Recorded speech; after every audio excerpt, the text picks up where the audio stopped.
All right, let's dive into it. So I want to talk a little bit about gun first. So I have a popper out here at, I think it's about 25 yards is what I'm looking at. And what I've been working on for IPSC Nationals and the World Shoot that's coming up here is focusing on getting the gun out first on the draw. So what's going to happen during this match is I have to stand a lot different than I do normally at the at USPSA. So normally in USPSA I have my hand forward, hand down by the gun here, just like this, still relaxed, but just a little bit, you know, behind the gun a little bit here. So what's going to happen at the World Shoot is they're going to force me to stand a little bit more upright, obviously, because that's just the way they do it. I think they call it erect. So I'll be standing here like this, both hands to the side. And a lot of the times they have you kind of standing where you have to take a step on the draw. Well, I will tell you that that has been one of the most difficult things for me to kind of work on because it really moves the gun around a lot when you land on the draw. So what's making me focus on this a lot is more of the mental patience.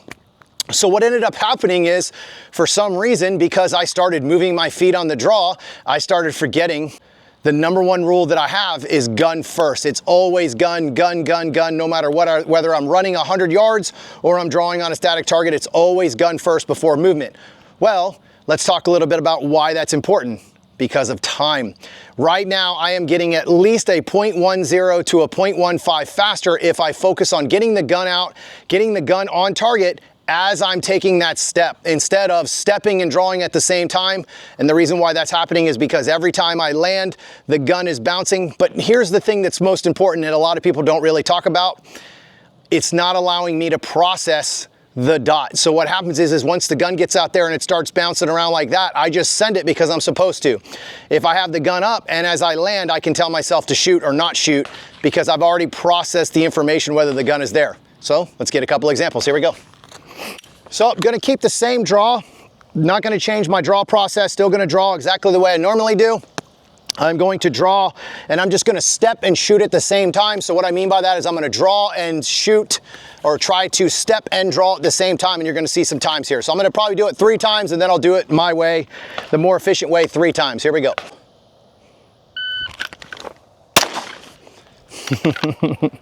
.141 with a miss. I had my sights on the target, but as I landed, the gun fell. Here we go again, same thing.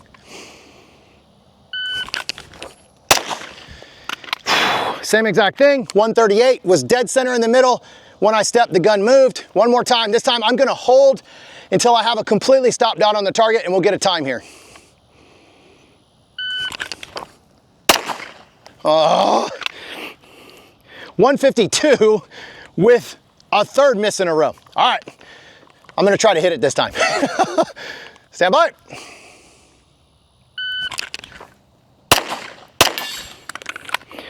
.223, 154 with a makeup shot. All right, now, gun first, on the draw, priority gun, then step. Stand by.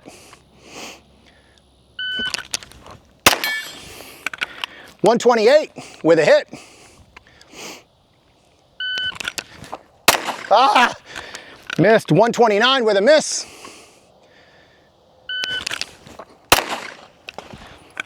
.123 with a miss. Got to be a little more patient here. .128 with a hit. One more time. .123 with a hit. Not only is it faster, but it's more consistent. Yes, I had some misses. I'm pushing the speed, not trying to be slow, not trying to be soft, trying to be super aggressive. The difference is it's allowing me to process what the dot is doing when I make that landing versus when I land, I'm still trying to figure out where the gun is or where the dot is. Still don't have a grip completely set up, and that's what creates the misses. It's always, always, always gun first. All right, if you got any questions, hit me up in those comments, and I'll see you on the range. Let's go!